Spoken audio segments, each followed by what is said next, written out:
Boy, I've sat here through this hearing and listened intently on issues about rural America. And I have heard time and time again that they'll be treated differently from now on. That doesn't seem to be the case. They're still going to be at the low end of the poll.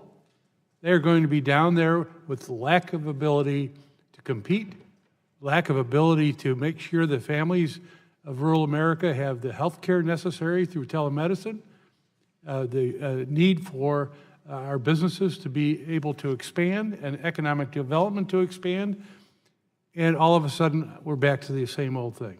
We're back to the cities and everybody else getting the higher amount of coverage than rural America. That's unacceptable. I have a map just like the gentleman from Vermont had, and I travel, my district's 58,000 square miles. Half the time that map says I should be covered. Half the time I'm not, by anybody. And so there's a lot of work to do. And what I've also heard today are semi-commitments. You know, we're looking into it. I mean, I've also heard that it's about productivity. Mr. Brake, I understand productivity. I also understand the needs of the citizens of rural America and the needs of the citizens for everywhere to be competitive with the rest of the world. We understand that.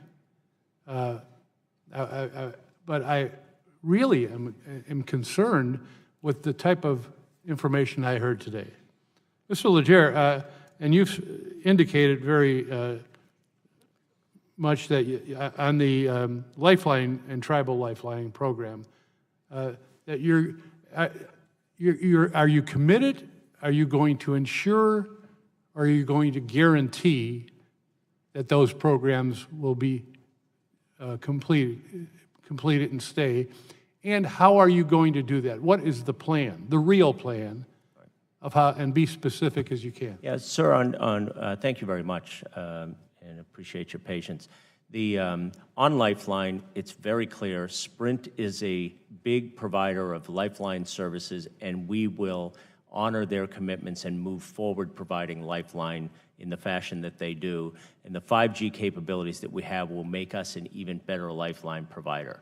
Second, sir, I would submit to you... I want to make sure that their commitment, their honor what they do. For how long? For as long as the contracts are available. So how long are those contracts available for? Those are contracts that self-renew, and we have, as part of the merger, we have discussed that the new T-Mobile will basically honor all the commitments and will continue to be a fierce competitor in the Lifeline, the same way that Sprint has been. So as long as the contracts go, it's not into the extended future, it's just the contract life of that particular contract. So can we be clear? And the new T-Mobile is... I'm sorry, it's my time. Okay, sorry, sir. I just... as somebody that represents tribal nations, 12 of them, as somebody that represents vast amount of towns in rural America, I'm really concerned from what I've heard. And Mr. I'm going to try to get your name right, but I know I'm not going to do it. Breck? No, never mind. What do you anticipate this merger's impacts could be on the tribal Lifeline program? And do you anticipate the FCC and DOJ will meaningfully enforce any conditional commitments made as part of an approval, and anything that we talked about here, if you have comment on that? Sure, and thank you for the question. This is an important line of question. I'm glad the committee has gotten into this.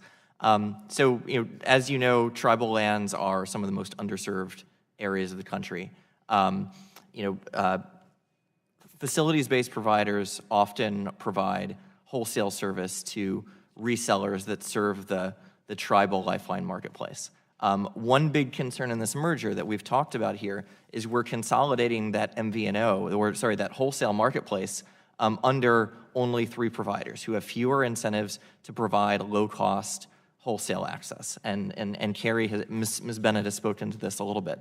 So what we think that means is the incentives in the marketplace will be to increase the costs that those resellers that those tribal resellers have to pay for Lifeline, those resellers that serve tribal lands pay for Lifeline, driving up the costs in the Lifeline marketplace, potentially driving some of those resellers that serve those communities that you care about out of the market entirely, potentially leaving those consumers without any Lifeline provider.